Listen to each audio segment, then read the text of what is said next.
everyone for joining. Today's presentation is being streamed on multiple platforms, Facebook, currently on Zoom. We're going to have a lot of interactive elements to it. So polling through website, through your phone, through texting.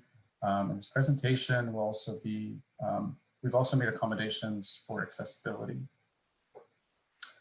So just to start off, this presentation is being recorded. So if you would not like your window box to be recorded, or if you do not want to show your face or your, what's being shown on your computer, please feel free to just turn off the video.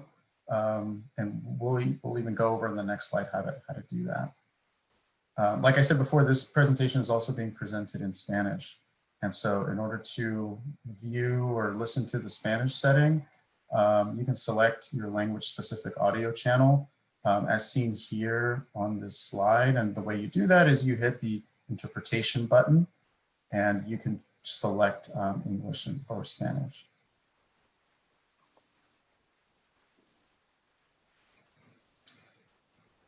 With that, I'd like to just briefly hand it over to our county project manager, Nikki McDaniel, to just give a few thoughts on and words on this project and this effort.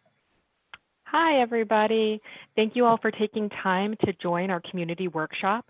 The input that you will give us today and throughout the planning process will form the backbone of the Sacramento County Active Transportation Plan.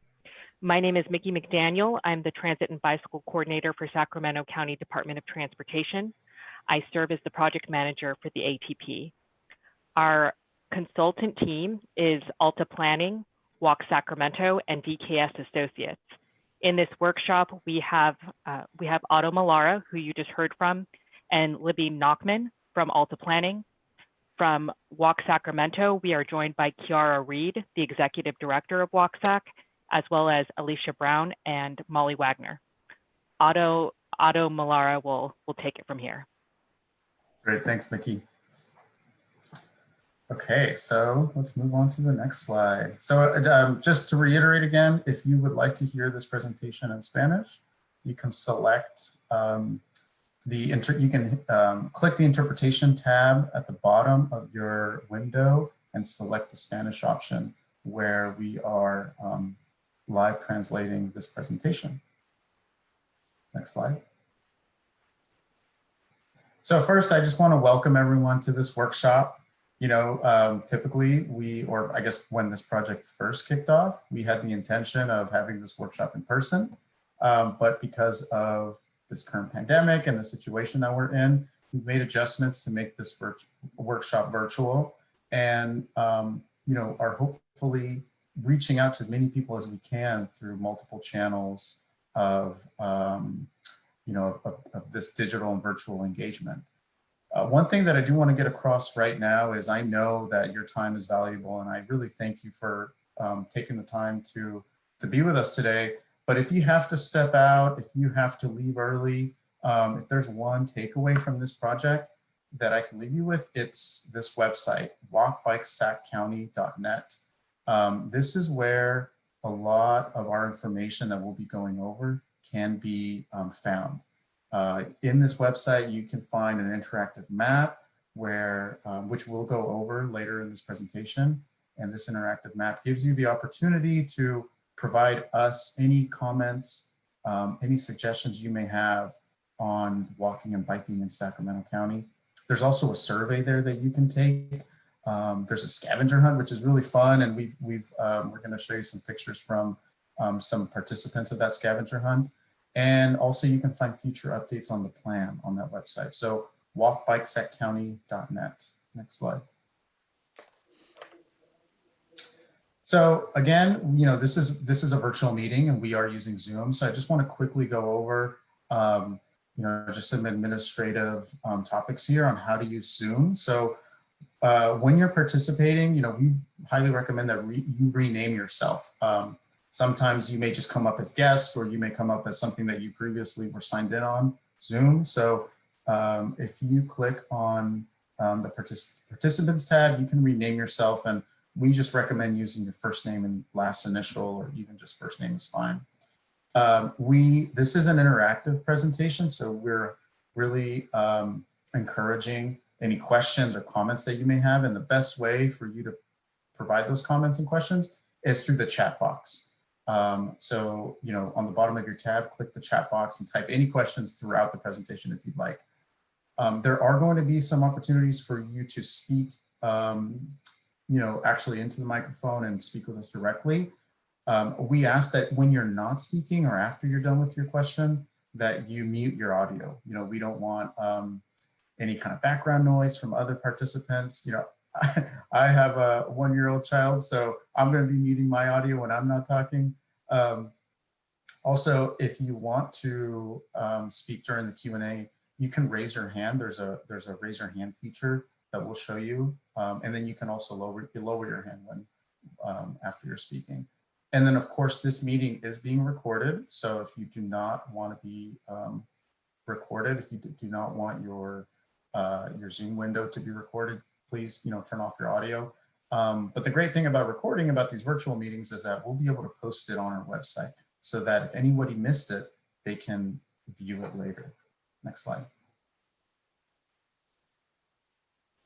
So in terms of using this Zoom layout, you know, everything is at the bottom of this window. You know, there's a tab for you to turn your camera and microphone off. You can click on the participants tab and, you know, rename yourself. And this is where you can see everybody who's in this workshop. And also at the bottom, you can see kind of the raise hand feature that we were talking about. So you can click on that, raise your hand, and we'll call on you to ask your question. And then, of course, if you want to provide any comments or questions, feel free to click on this chat box that's at the bottom of your screen again. And this we'll be monitoring that chat box and kind of compiling a lot of comments and questions together so that we can answer all of them thoroughly. Next slide. Another great feature of this presentation is Poll Everywhere. And this is a really awesome feature that we're going to use to ask you questions and receive live feedback. So what you can do is you can go on tinyurl.com/SAPATP. You can do that on your web browser or on your phone, but we ask that you just choose one and you keep it open. And the reason for that is, one, this feature doesn't allow for double counting, so you can't be on both at the same time. And then we also ask that you, whatever you're using, you keep it open, because that way we know who's responding to these comments. If you close out, you're basically starting over when you log back in. If you'd like to text us, you can also text Alta Planning 107 to the number 22333, and we will receive the answers to the poll questions that we'll be asking. Next slide. Okay, so looks like we already have some poll answers here, and so basically we're doing a test poll just to kind of, you know, get everyone used to how this works. And the question is, do you get how this works? So you know, there are 4 answers here: absolutely, yes, concerned, and no way. And it looks like this is actually live and it's moving right now. And 50% of the people have said absolutely, 36% have said yes, 7% are concerned, and luckily no one has said no way. So this is great. And of course, I'll just a quick reminder, you can text Alta Planning 107 to the number 22333 and you know, hit A, B, C, or D with your response.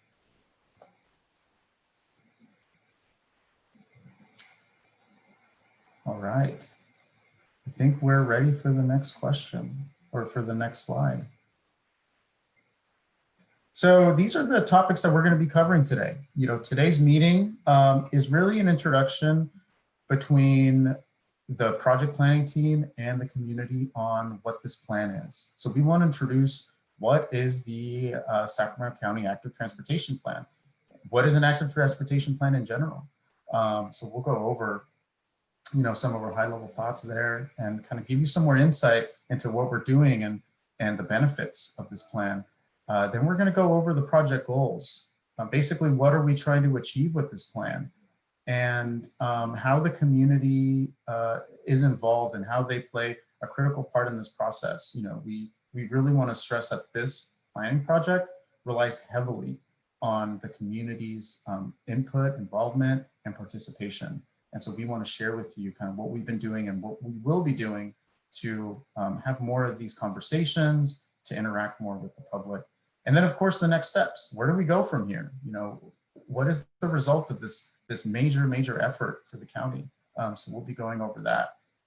We have some images here just to kind of describe, Sacramento County's active transportation network. As you see on the bottom, you have children walking to school. That's active transportation. In the middle here, you have a bike route sign. You may have seen these signs throughout the county before. And bike routes are a major component of the active transportation network currently. And then, of course, as you see here on the right hand slide, on the right image, a lot of people, looks like they're taking over a road for probably some type of race. And there's a lot of different types of users here. You have people walking their dogs, a woman in pushing a stroller, little kids riding a bike, average adults kind of riding bikes in the distance. So all of these kind of capture perfectly our target audience. And it's people of all ages, abilities, age, riding and riding bikes and using active forms of transportation. Next slide.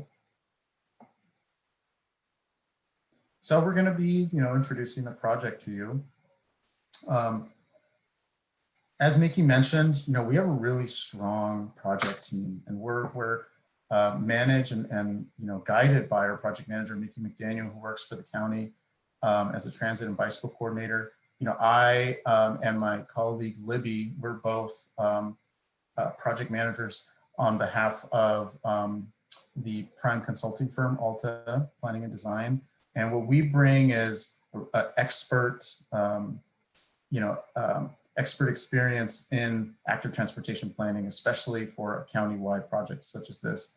We've also teamed up with VHAT Sacramento, who have just done an amazing job and are continuing to do an awesome job of communicating and working with the community on this project. And I think that's a really important part of this project, because planning doesn't happen simply behind a desk or kind of in the data. It happens by speaking to people.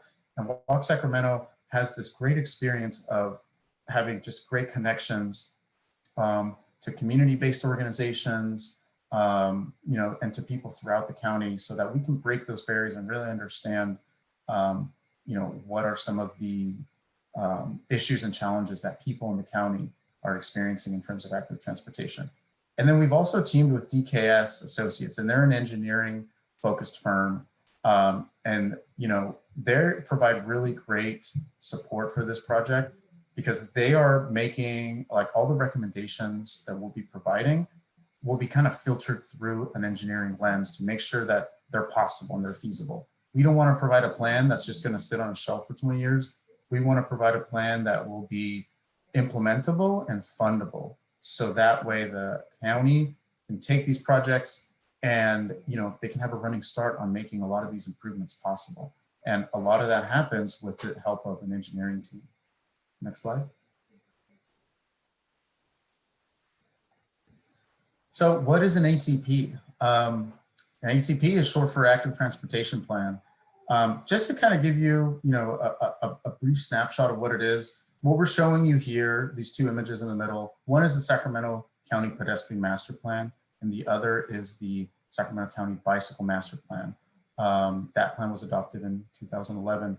Both of these focus on really specific transportation elements, right? One is pedestrian, one is bicycle. What an active transportation plan is it fuses both of these plans together, and it provides even more recommendations for other things that are not typically considered in both of these plans.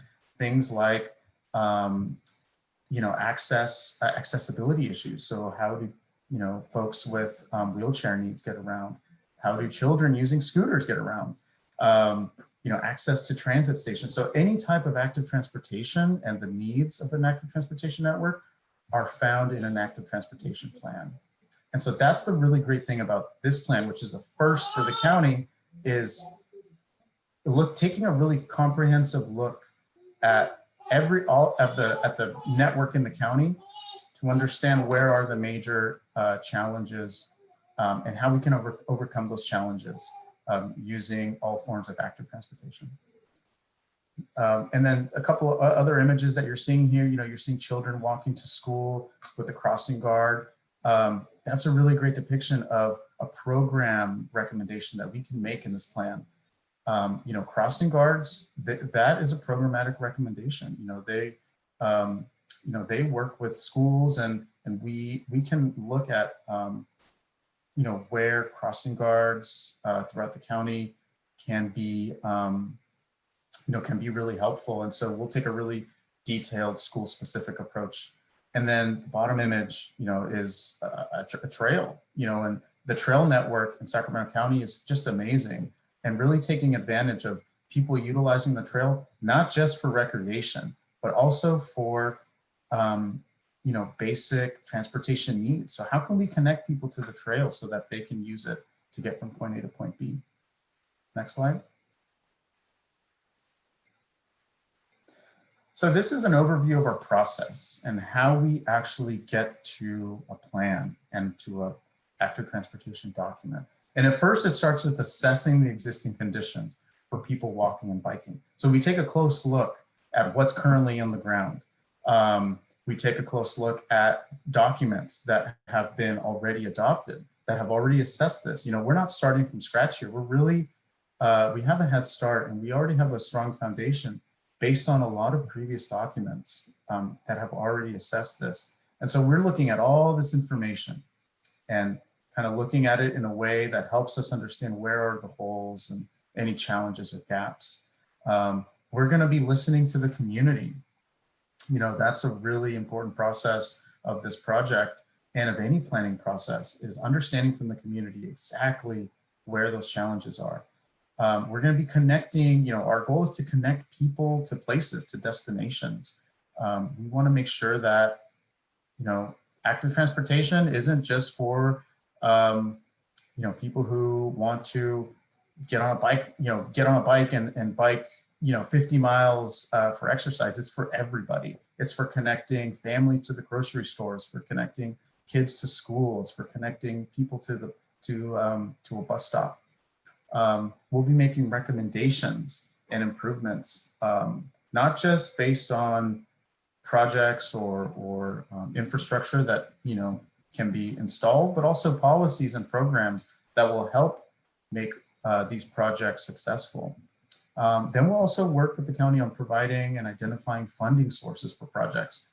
All of these projects are great until they have to be funded. And so we bring a strong team of highly experienced grant writers and people who are just really skilled at finding funding sources, so that way these projects at the end of this process can receive that money so that it can be implemented. And then a big part of that is actually prioritizing the projects that we have. So when we have this long list of projects, we can't just hand it over to the residents or the county and say, good luck. We have to break it down and provide kind of a guidebook or a roadmap to which projects need to be built first, which projects are cheapest, which projects are going to take a lot of different interagency coordination. So we'll work on that prioritization as well. Next slide. And at the end of this, we will have a plan that helps people of all ages and abilities use human-powered transportation. It'll help children who want, who are first learning how to ride bikes or learning how to use their scooters. It'll learn people who are using carts going to the laundromat. It'll help, families walk kids to school. It'll help people who, use active transportation or biking as their main form of recreation, but it may just be tough to get to the trail. Well, hopefully, we can provide an answer to that.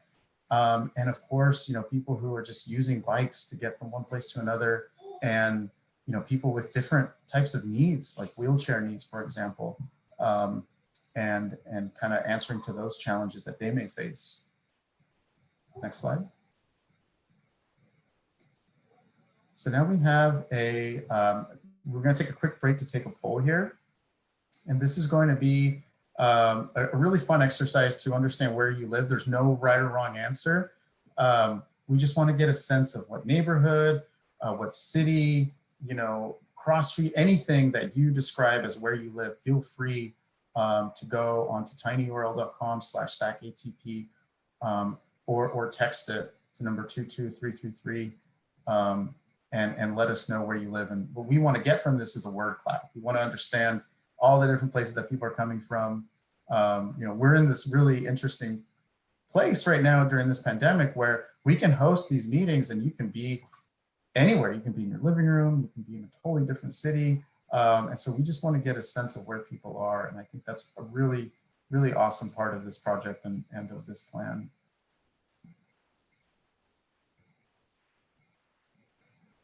All right, so we're seeing the word cloud come in. This is awesome. So we have West Sacramento, we have Oak Park, Med Center Sacramento, we have Carmichael, Fair Oaks, East Sac, a lot of Carmichael, American River College, North City Farms, Rancho. Yeah, it looks like we have people from all over, which is really great to see. Some people from Sacramento, some people from nearby communities. Yeah, this is great. Lots of people coming in. This is really neat. Yeah, thank you to everyone for making the time to be part of this workshop. Art and Arcade.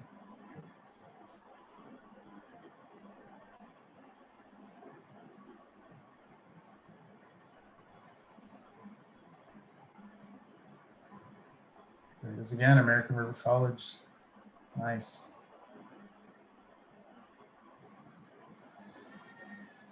All right.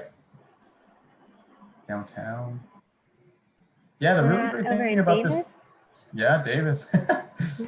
A destination for sure for for folks within the county. Yeah. Marshall School, New Era. Okay, great. Thanks everyone for participating in that. The next poll is, since COVID-19, how have your walking or bicycling habits changed? And you can go to tinyurl.com, or sorry. Okay, so the preloaded answers here are A, I'm walking or biking more than before. I'm walking or biking about the same as before. Or C, I'm walking or biking less than before. So any of those, again, no right or wrong answer. We just kind of want to get a sense of how your walking or biking habits have changed during this really unprecedented time. And it looks like about half of you are walking or biking more than before, maybe taking advantage of getting outside during quarantine. About 14% are biking the same as before, so no changes for you all. And then about 38% of you are walking or biking less than before. So I wonder if some of you used to bike, commute, and you're not making that commute anymore, or you used to go certain places walking or biking that you're not going anymore.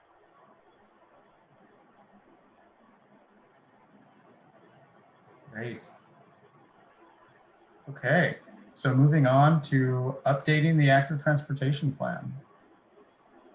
And what are the potential goals of this plan? And we put potential goals because we're still early on in this process. We still have a lot of work to do and a lot of communication and engagement to do with the community.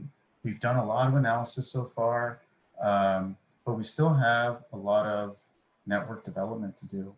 So in terms of potential goals, we want to provide you with some high level goals that this project will aim to achieve.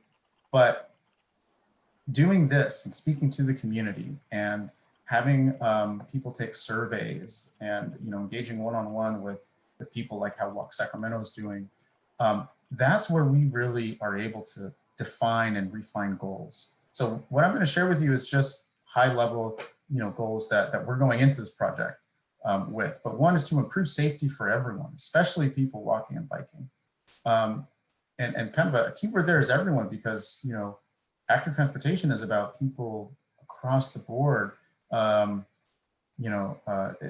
just avid walkers, avid bicyclists, but the goal definitely is to get more people out of their comfort zone, to get them walking and biking. And so if we can tackle safety and make it safer for everyone, then more people will be able to comfortably walk and bike. And then the next goal is to develop more connected bicycle and sidewalk or pedestrian networks. At the result of this plan, we want to give recommendations on where there can be more bike lanes, even trails or even new types of bike lanes, like separated bike lanes, and any places where we can make sidewalk recommendations, or how we can kind of work within really tight, dimensions to help people safely walk. And then, of course, it's to increase access to parks, schools, and other community destinations. This is really important because people need to get from point A to point B, and we want to, provide, better access to a lot of these places that people want to go to, using active transportation methods. And then at the end of this, we want to make walking and biking more comfortable. If you can't make it comfortable, if you can't make it safe, if you can't, increase connectivity or access, then simply, people won't want to walk and bike. So making it comfortable, answering to certain stressful areas, I think, this is really what makes change within transportation networks. Next slide. Okay, so we're going to take another quick poll break and ask you which goals are important to you based on the goals that we just presented. So again, tinyurl.com/SacATP. We have those goals preloaded, so you can answer with A, improve safety, B, connecting bike lanes and sidewalks, C, improve access to destinations, D, make walking and biking more comfortable, or other. If you have anything else, please feel free to share it in the chat. Yeah, and it looks like people's answers are coming in. So we're improving safety is the top choice that people are choosing. Right now it's around 42%, although it's changing as people answer. The second highest is improving access to destinations. About 26% of you have chosen that. We have connect bike lanes and sidewalks at 15%, just changed to 17%. And then making walking and bicycling more comfortable is around 12%. So it looks like the priorities for people here are safety and improving access to destinations. A couple notes in the chat, people are saying, suggesting that we enforce auto speed limits that might connect to safety. And then someone has mentioned that all goals are important. So that's another perspective. Thank you. Yeah, and just to reiterate, these are really preliminary goals, and these goals will be refined after we continue to hear from the public, and as we continue this process. Everything is in draft mode right now, so this is a great time for you and for members of the community to really chime in and help kind of mold this project to be really tailored to you. We want to know exactly, what your goals are, and if you have anything more specific to say, there's going to be plenty of opportunity to let us know that. All right, so now we're going to take a quick question and answer break, and we're going to open the floor up to everyone. I just want to remind you that this is being recorded, so if you don't want to show your video, turn your video off. After you are done with your question, please unmute yourself. And of course, if you have a question, raise your hand in the chat box and we'll definitely call on you.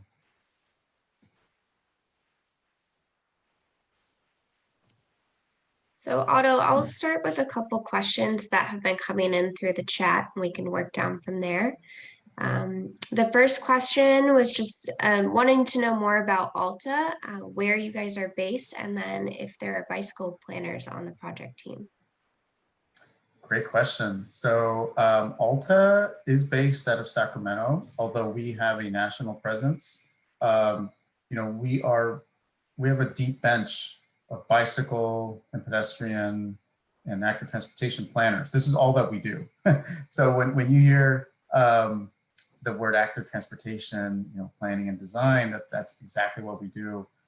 We only focus on these type of projects. I'm based out of Sacramento myself. My wife and my in-laws are from Carmichael, so very familiar with the area. And then, is there another part to that question? I think you got it. Right.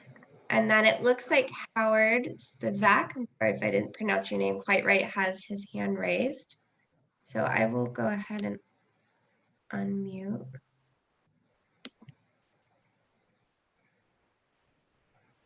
I just have a question. I wonder to what extent the legal community, if at all, will be involved in any of this in terms of ensuring or maximizing the possibility that motorists will not interact excessively with bicycles and pedestrians at crosswalks. And by legal community, do you mean like police enforcement? Yeah, police enforcement and the folks who make the laws. Yeah. I mean, because right now, even though while it may be safe enough to ride along a street, how do you cross a street safely without being run over? I think that's a big issue for a lot of folks. Right. Good question, Howard. Yeah, I guess, to start off answering that question, our approach to this project in terms of community engagement also includes stakeholder engagement. And what that means is that there are a lot of other parties who play a role in this process and who have a say, especially for an area such as big as the county, have a say in the types of recommendations that are made and also provide really valuable input. So we have made, as part of this project, a technical advisory committee that includes people from Public Works, people from other planners and engineers from other jurisdictions, police enforcement. And so that communication is currently happening and will happen throughout the process of the project. In terms of, I guess to answer one of your concerns, which is what can we do to enforce the safety between vehicles and bicyclists, a lot of the recommendations that we will make, and I'd say most of them, will have a safety component to it that addresses historic safety issues. So as part of this process and as part of us learning what the issues are of the county, we're looking really deeply at the last, I think it's like 5 years of historical crash data. That's a lot of information for us to dissect. So we have a really strong group of analysts who are looking into this and understanding what are some of the issues that are happening at these locations that we found in terms of collisions between bicyclists and vehicles, pedestrians and vehicles.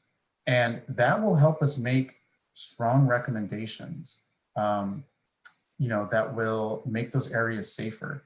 And we can also provide alternatives to those. For example, maybe in a certain area, it's just not comfortable for us to, tell someone, okay, we're gonna paint a bike lane on this major road or major arterial. So, there you go, there's your bike lane. That may be comfortable for some people, don't get me wrong. But it could be that for a lot of people, it just deters them and poses a safety risk. So as part of this project, we'll make alternative recommendations as well. And we'll do things like provide bicycle boulevards or neighborhood bike routes through, residential areas, for example, that provide alternatives to riding on, major roads like that. So we have a really kind of wide range of tools and methods that we'll use to make the network safer. Can I make one more point? Yes, Howard. I think that oftentimes motorists don't take the safety of bicyclists and pedestrians all that seriously, regardless of what the rules may be. And I compare what we have here to what exists in many places in Europe, where I've bicycled extensively, and realize in many places motorists are 100% at fault if there is any kind of an interaction between a bicyclist and a motorist. So they're super cautious about making sure that those kinds of things just don't happen to the extent that they do here. And that's the kind of thing that I'd like to see if that's at all possible.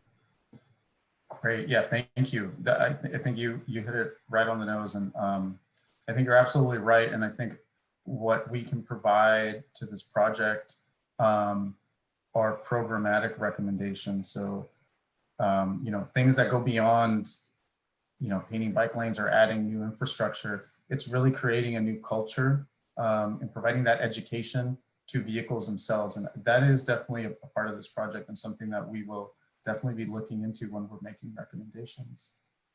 Thanks, Howard. You're welcome. And Otto, do we have time for a few more questions, or should we save them for the Q&A break?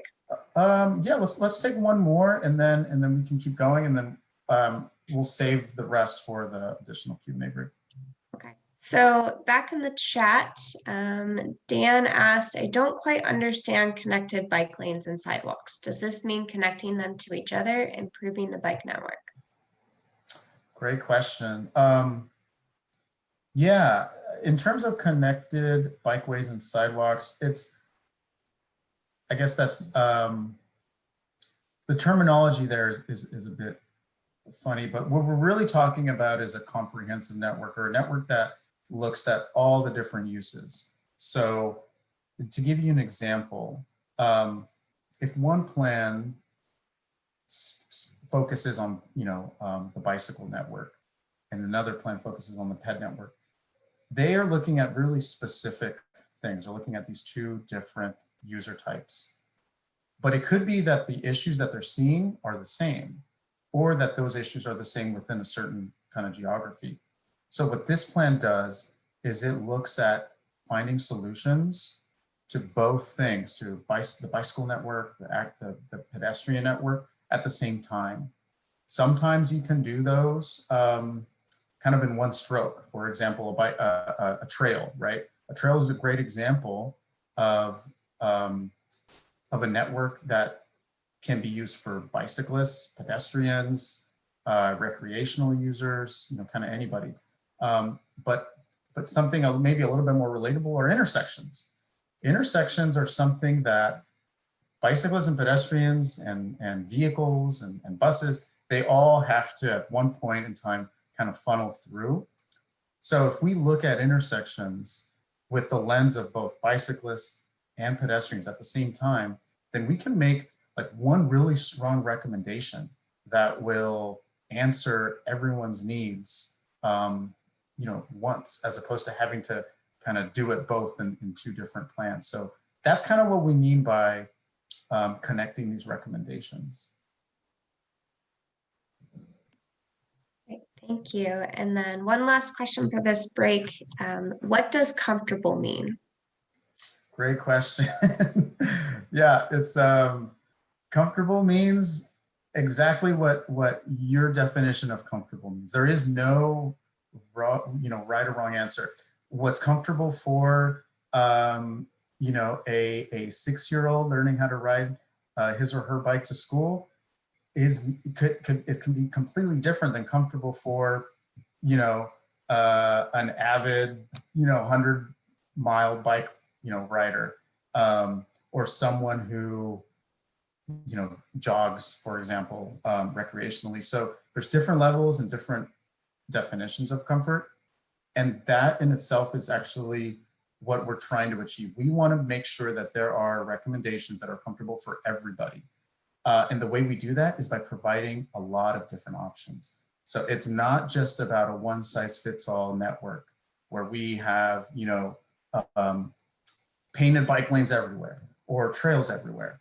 You know, we want to provide options. We want to provide options so that different types of people will feel comfortable and will feel safe. And the other part of that is we want to know what comfort means to you. What does comfortable mean for specific, you know, people in the county? Comfortable for someone in Sacramento County is very different than comfortable for someone in Los Angeles County, you know, or the Central Valley or San Francisco, for example. So having these conversations is really important because we get to learn what your definition of comfort is so that we can provide actual solutions that will work for you.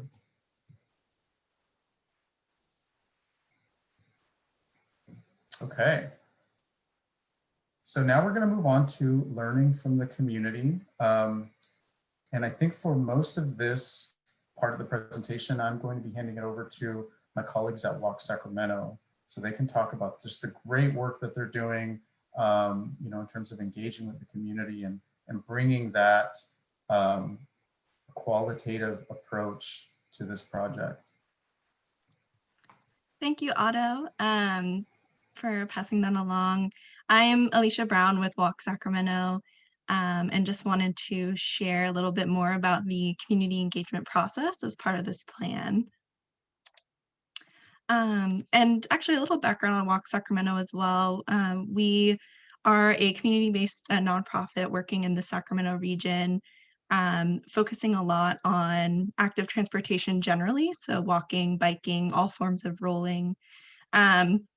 And a lot of our, a big focus of our mission is really being able to meet people where they are in terms of going to people in their communities, but also making sure to hear from people about what their transportation experiences are like, what their challenges are like, and being able to help address those through infrastructure and through programs. And so as Otto mentioned previously, the active transportation plan really lays the vision for biking, walking, and rolling in a community. And because of that, we really need to hear about what that vision is directly from people who live in the county, in the neighborhoods that you live, work, and play at. And so the engagement and outreach really informs every step of this process. And so we've been doing so far engagement through meetings with stakeholders who serve and work with different people throughout the county, as well as through workshops just like this one. And again, we are hoping to be able to move to more in-person given, based on current public health considerations. As well as through the project website, through surveys and other interactive mapping, where you can actually tell us where are these places that you go to and how do you get there and what are the challenges that you might face.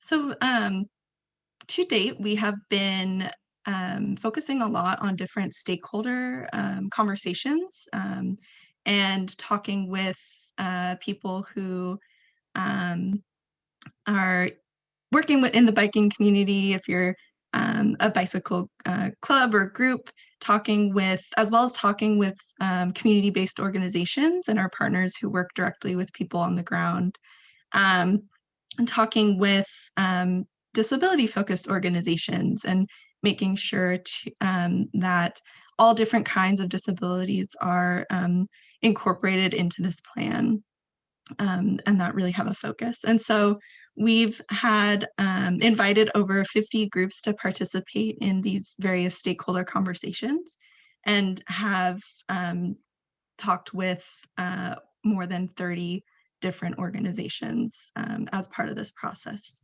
until now, and hoping to conduct several more as well. So just a quick summary on some of the things that we've heard so far. So we've heard a lot about access to different destinations being very important.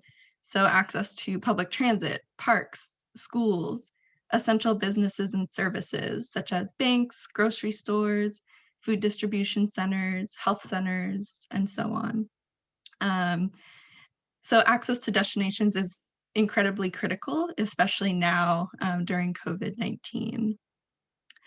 We've also heard a lot about a need for safer bike lanes, as well as continuous and unblocked sidewalks. And so I think I've seen here and there in the chat talking about sidewalk gaps, as well as blockages on sidewalks, such as utility poles, being a major concern. And we've been definitely hearing that across the board as well. In addition to safe crossings and intersections is another big topic. Another common theme that we've been hearing is making sure to design for people with different kinds of abilities and disabilities. So not just mobility disabilities, but also sensory, vision, and hearing. And how can we make sure that our active transportation systems really truly work for everyone? And similar to this, I've also seen in the chat reiterated what we've already heard about making sure that bikes and pedestrians are also separate from each other, and making sure that there are safety taken into account for and reducing crashes between pedestrians and bikes, in addition to reducing crashes between bikes, pedestrians, and vehicles. So with that said, and some of that summary of what we've heard so far, we wanted to really spend this time with you today to hear a little bit more about what are some words that describe your experience walking or biking in Sacramento County today. And again, this is a poll that we have, so please visit tinyurl.com/SACATP or text Alta Planning 107 to 22333, and we'll see what those common words come up.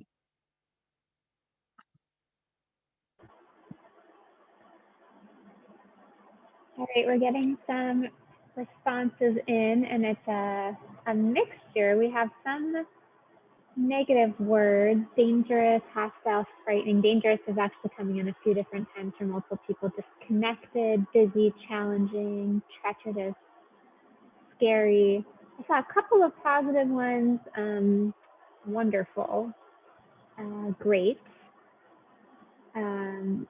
love, but it does look like we're getting dangerous is by far the most popular option, and then we're getting a couple of people are noticing trails. So trails are really seems to be what people associate with walking and biking in Sacramento County.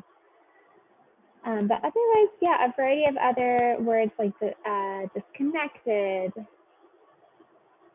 disjointed, inconsistent, underfunded, and then some, again, positive, fun, and beautiful.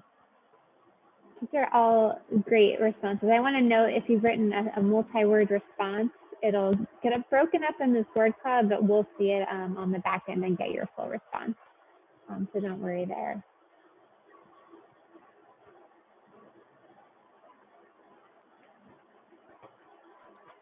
Great, thank you. You know, looks like we've got a few more coming in, but just like Libby said, dangerous, disconnected, fun is up there. Fun and great are both up there as well for some of the positive experiences that you've had. So I'll move on to our next question. And thank you for submitting all your answers there. So now we want to think, now that we've kind of heard a little bit about the common words, focusing on your current experience with walking and biking in the unincorporated county, I wanted to ask, what is your vision for walking and biking in the unincorporated Sacramento County in the future? And again, please visit tinyurl.com/SACATP, or feel free to text Alta Planning 107 to 22333. And we'll have that same word cloud to hear what your vision is.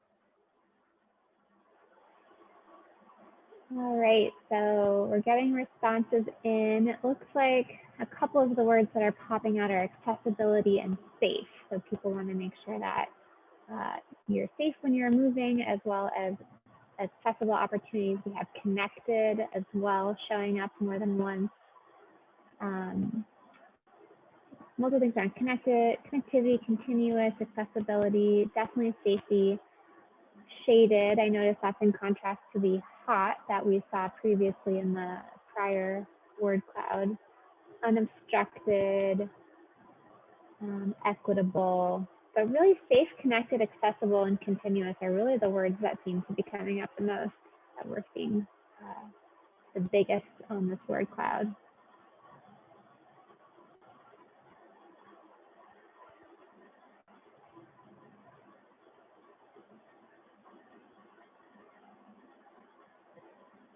Yeah, I have a walkable, efficient, separated, equitable.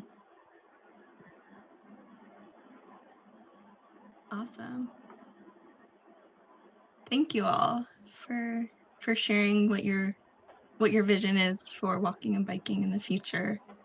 And again, these are all very similar themes to what we've been hearing so far throughout our engagement process as well. So it's great to hear similar themes for safety, connectivity, and accessibility. So I do have one more question that we'll move on to. How else can we reach the community? And so I think throughout this process, we really want to make sure that it's continuing to evolve and meet current communication needs for people. And we also recognize that we haven't talked to everyone so far. There might still be people who we want to make sure that we engage in this process. And so we'd love to hear from you and your thoughts. Who else should we be talking to? How else can we make sure that we're reaching people, especially during this time? And I did see a few notes in the chat as well for additional bike groups. And we have been meeting with the bike hikers and the wheelmen. But I also did see the bike advocates of Rancho Cordova. So that's a really great suggestion. Thank you very much for bringing that up. Yeah, it looks like answers are coming in. We have multiple people suggesting neighborhood associations and neighborhood groups, SABA, intercept interviews at key destinations. A great comment around listening to the disabled community, school clubs, American River Bike Patrol, existing groups like SABA. Let's see what else is coming in.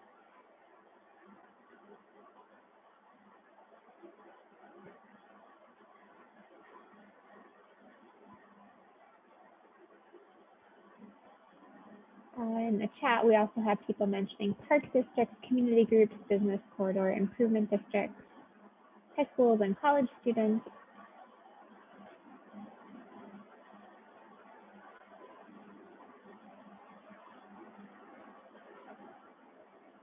Local agencies and school clubs, apartment complex newsletters. If you have a newsletter at an apartment complex that you can connect us with, that would be so helpful. We have Facebook groups, mailing lists, neighborhood associations, farmers markets, door knocking.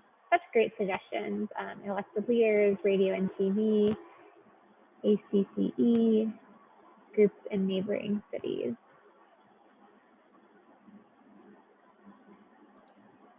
Great. Yeah. Thank you all for all of these suggestions. And we're again, like I mentioned, we're definitely open to all of the thoughts that you have about how we can engage more of our neighbors and friends who live in the unincorporated county. So with that, I wanted to pass it back to Otto to talk a little bit more about next steps.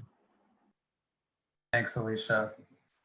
Yeah, that was really amazing to see all that participation coming in, and it's a really great opportunity to hear from everyone here. I do want to mention, actually, we'll talk about this in next steps, but we did see some questions coming in about people wanting to see the list of all the organizations who we've spoken to. I mean, this is a really vast and robust list, so we didn't want to put it on a slide, but we can definitely make that available on our website. So if you go to walkbikesatcounty.net, we'll have that information there after this presentation, and you can see everyone who we've who we've spoken to or are slated to speak with. And of course, like Libby said, if you have any recommendations, if you have a newsletter that you know of, if you have a group who we haven't spoken to and you can kind of get us in touch with them, please feel free to let us know, and you can do that also through the website. There's an area where you can give us general comments, and you can let us know there. Next slide. Yeah, so in terms of, what happens next, where are we in this plan? First of all, we're going to continue to be receiving community input. We have another workshop that's just like this one later this evening. We have more workshops throughout the life of this project. We have a pop-up events and kind of hybrid virtual events also planned. We're going to keep the website open. And we have a lot of different ways that we're going to be continuing to listen to the public. And this is an important part of the process that lives throughout the entire, development of this plan. So the only time where we will stop kind of that community engagement is when the draft plan is complete. And even at the draft plan level, we will be presenting that draft plan to the public and getting their input. So, the earlier that we can get the public's input, the better, but there's still a lot of opportunity to hear what you think. We're going to be reviewing and synthesizing all these comments that are coming in. There's been so much amazing information that's come in through this workshop that we need to spend some time with and synthesize and really see how it's going to mold this next phase of our project, which is the recommendations. We'll also be providing an overall summary of everything that we've learned through all of this public engagement, through the stakeholder interviews, through our technical advisory committee, through these workshops, through the surveys. We're going to be summarizing all of that into, basically a chapter of the public engagement plan that people will be able to see ahead of time. And like I said before, we're going to be using a lot of these comments and insight from people to help develop our recommendations. And after this, we're going to be getting ready to launch into the next phase of public engagement. And just to give you kind of a snapshot of what that phase looks like, we're wrapping up all of the existing conditions work that we're doing. We are really close to finishing our assessment of the network. Now it's time to move into recommendations and put projects in front of you. And these projects will be in a draft form, so that way we can still change them after we hear what the public has to say.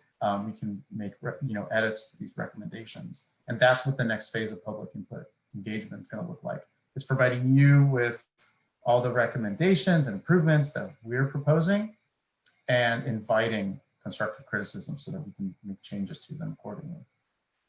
Next slide.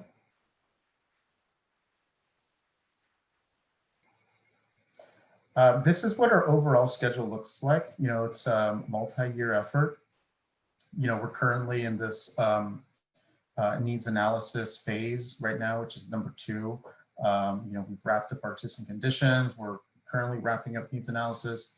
And then we're going to be moving into recommendations, into drafting the plan and making revisions to the plan, and then taking that final plan after we've completed all these steps, after we've heard from the public, after we've heard from the technical advisory committee, and then provide this roadmap to the county so that they can begin implementing recommendations, both infrastructure and programmatic, on all of these unincorporated areas. And so I do want to stress that all of our recommendations that we'll be providing and the bulk of our work is focused around the unincorporated part of the county. And the reason for that is we are considering and we are working with a lot of the plans for these incorporated cities, City Sacramento, you know, Rancho, Elk Grove, like all these different areas. They already have plans that have taken a really extensive look at their networks and have made recommendations.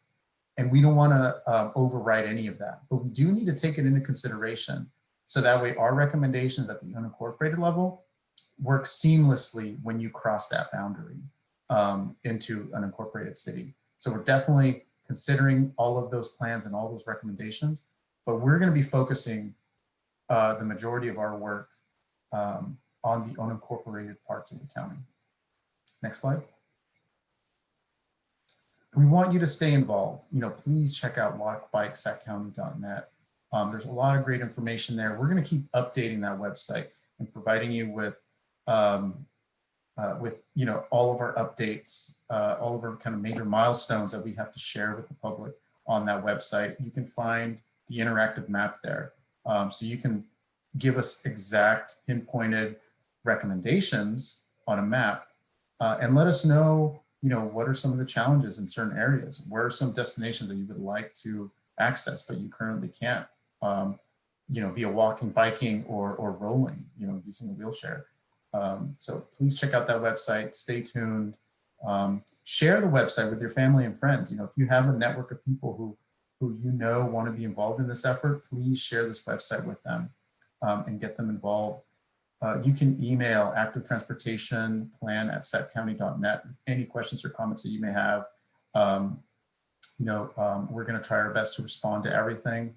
And if not, if you don't get a response from us, then just trust that that information is really valuable to this process, and we're going to be taking it into consideration as we continue to develop the plan.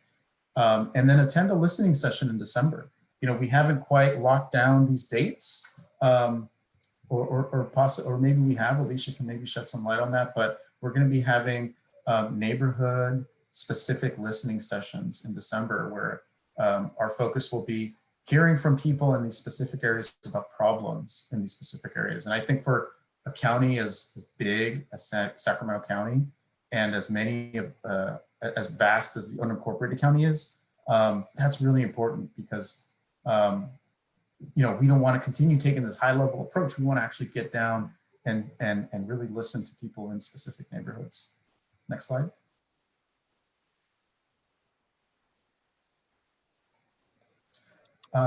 Alicia, do you want to jump in and talk about our photo scavenger hunt?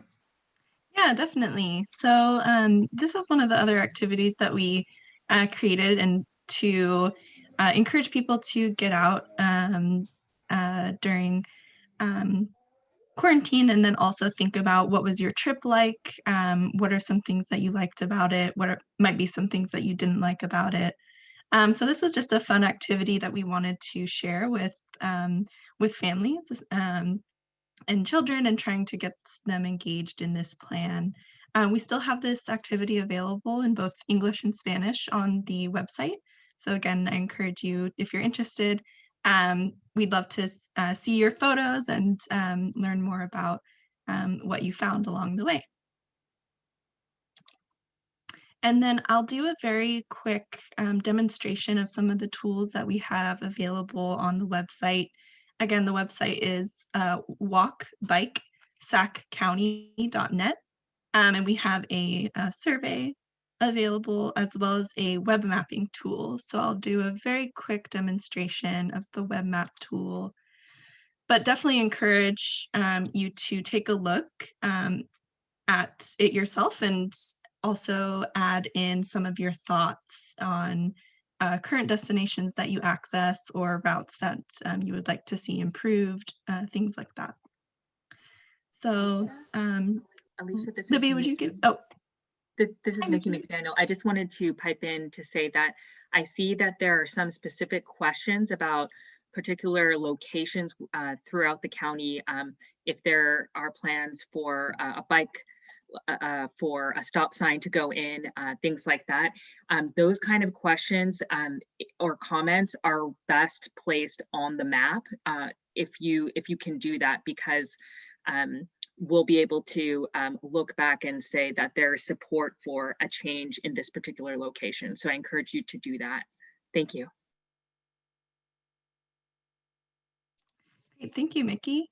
And just maybe Libby, would you be able to give me a thumbs up if you see the website on the screen right now? I see these photo scavenger hunts of the website, yes. Perfect. Yeah, I just wanted to stop really quick and highlight the photo scavenger hunt that you can download here. And scrolling down, we have this public input map that you can use in English or Spanish. We'll take a look at the map here. And so the map is neat because it shows current infrastructure. So you can see some of the different bike paths that are available. And if you zoom in more, you can see the gray for the sidewalks and where sidewalks exist or where they might not exist. So that's a neat tool that you can use. On the side over here, we have some different options for being able to share your feedback on destinations that you currently or would like to access by walking, biking, or rolling. Walking, biking, or rolling routes that might need improvement, routes that you currently use, or challenging places. So again, we encourage you to use any or all of these tools, and I'll just do one as an example. It will pop up with this tutorial, but we'll skip for now.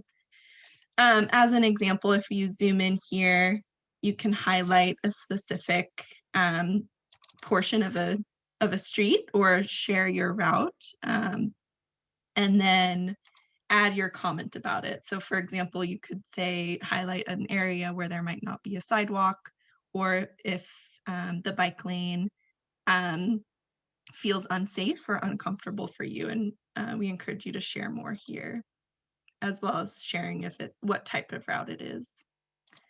The last thing I just wanted to note, I will cancel this for now, but wanted to note that you can see, also show people's comments. And so you can see everywhere else that people have been talking about different improvements. And you can zoom in, see what people are saying, and you can also add your own comment, like others people's comments as well. So we do have this tool available, and again, encourage you to use it to share some of these very specific locations.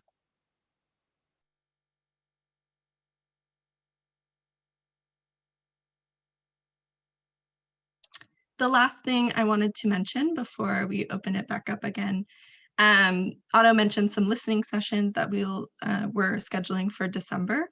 And so just wanted to mention that we are working closely with our community partners to try and schedule listening sessions in December, especially focusing on the county's environmental justice communities, including North Highlands, Foothill Farms, West Arden Arcade, South Sacramento, Vineyard, and then also including some of the more rural and Delta portions of the county. And you can learn more and stay updated on when those are scheduled at the website. So I think I want to pass it back to Otto and potentially open it up for additional Q&A. Thank you, Alicia. Yeah, so, again, thanks for attending. This was a really great opportunity for us to hear directly from you. We really appreciate your time. And if you have any additional time that you'd like to spend with us and asking any questions, I know that we have a backlog of questions that we want to try to answer. And some of them may, be overlapping. So what we're doing kind of behind the scenes is trying to group a lot of these together.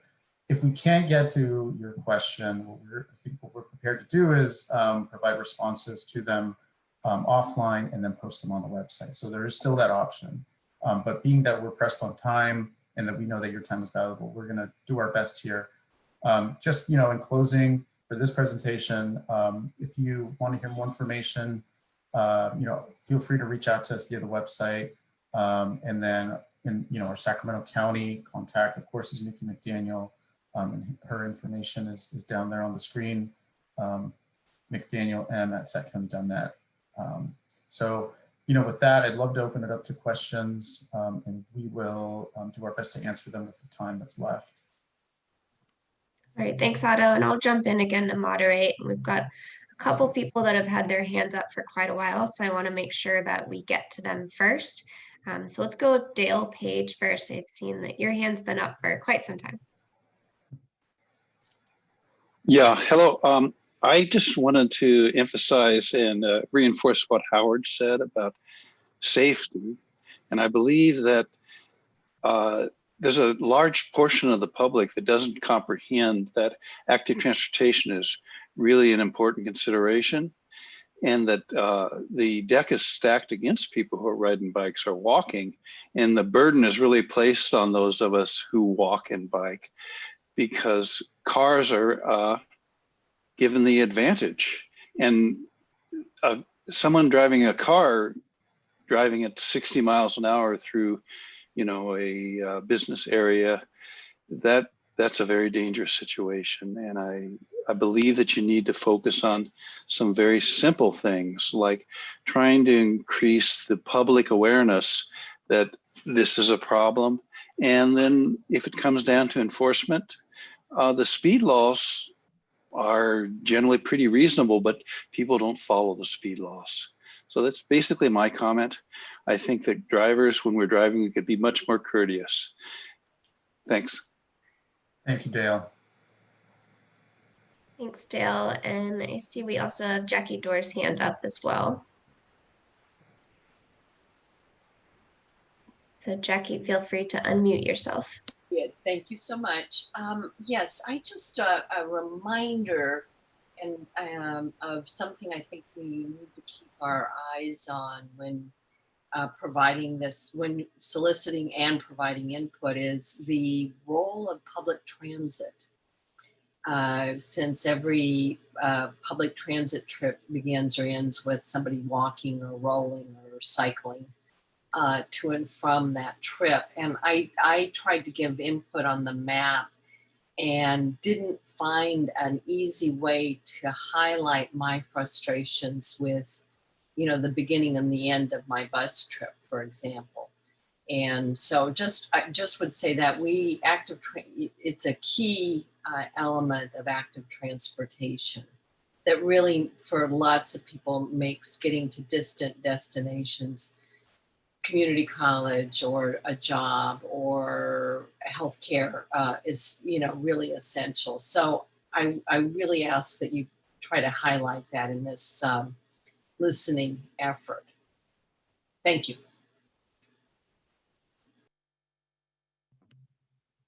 Great. Thank you, Jackie, for that wonderful comment. So the next question we have, I'm just going to go over to our chat archives, is from Sally Lee. Sally wants to know what can be done to reduce speed limits on streets to improve safety for pedestrians and bicyclists.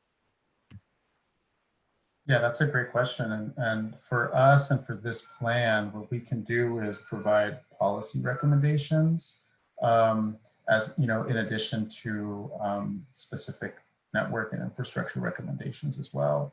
So, you know, if we're hearing, you know, comments around safety and speed limits, we will definitely take those into consideration, and they'll definitely be part of how we're developing recommendations. And we'll work with the county and, you know, with law enforcement to see how we can make those possible, and work with them on maybe developing a policy that, you know, that is implementable. So I think that, you know, we could do that at a high level, where it's not just specific to one area. Maybe we're making a policy that is specific to many different areas, so that we can canvas more, you know, rather than just pinpointing a certain area and calling it quits. So, you know, that's how I would recommend we make that improvement.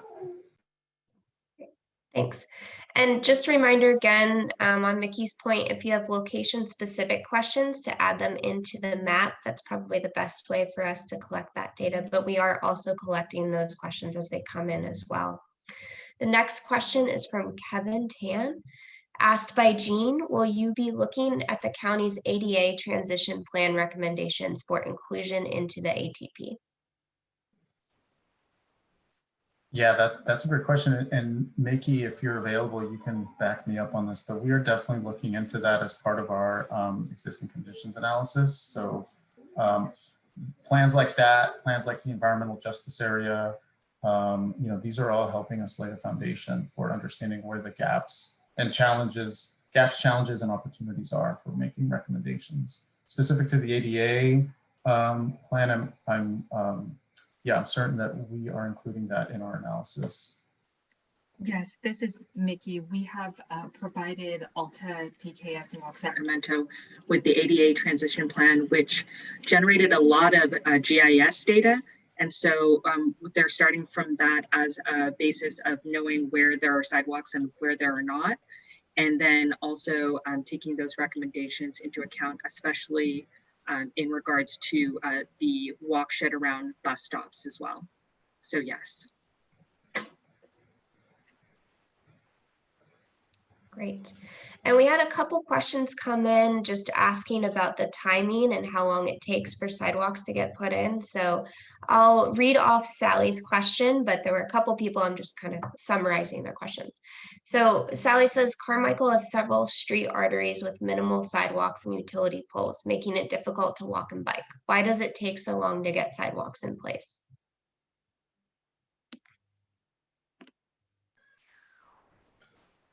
Yeah, great question.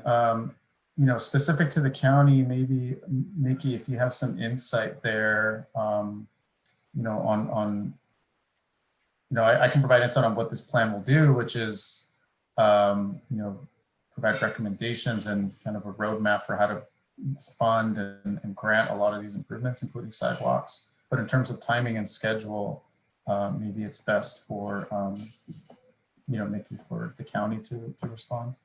So my understanding is that we don't receive federal funding for sidewalks, and no jurisdiction does, because it's not part of federal transportation policy. So whereas you see like that we pave roads regularly, we have a regular funding source for that. And what we're left to do for sidewalks is a couple of different ways to get those in there. And so one is if a developer or a homeowner, a person who owns a piece of property is going to develop their parcel, then we can say, in order for you to get a permit from us, you need to put in the sidewalk. So we do that. So that's one way. And that's just as people choose to develop their own property. Then there is, we want to improve bike and pedestrian conditions in a particular area of the county. And we are successful in getting a grant to do that. And then we go ahead and implement that. And so that is not something that we can do for like one segment of sidewalk in a particular location. But if there are conditions that make it seem that we need to address a particular area, then we can go after a particular locations, which we're doing now and we do every year. So that's another way. I would say that there are projects like bike lane striping or things that we are able to do with our regular maintenance crews that we do as part of pavement overlays that happen regularly, and we do those as well. But to address the particular question about the sidewalks, that's basically the reason it takes so long, is because it's a lack of funding, and when we are able to get the funding, we kind of have to roll it into a bigger project to make sure that we're using these funds wisely. So sorry, not a good answer, but that's my understanding of it. Thank you, Mickey. So our next question is about data and how we're gathering that. So this question's from Austin Allen. Are data sources such as Strava, Metro, and other mobility crowdsources being utilized to capture a larger audience of where people are biking? And will it be analyzed to see what connections would be most useful? So I can take that question. So I think that there was a suggestion actually just before we kicked off the ATP as to whether we would use data collection, like whether we would take counts for the purposes of the plan and whether we would get Strava data. And so for Strava data, we haven't pulled any Strava data. So I know that we need to purchase it, and I don't believe that we are planning to do that at this point. We're going to be relying on outreach and many, many other sources of data.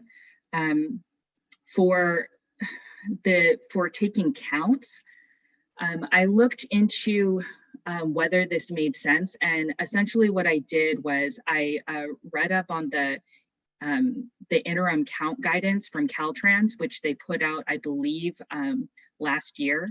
And if you read that, they basically tell you, if depending on the size of your project and what your aims are, they give you guidance on how to go about data collection.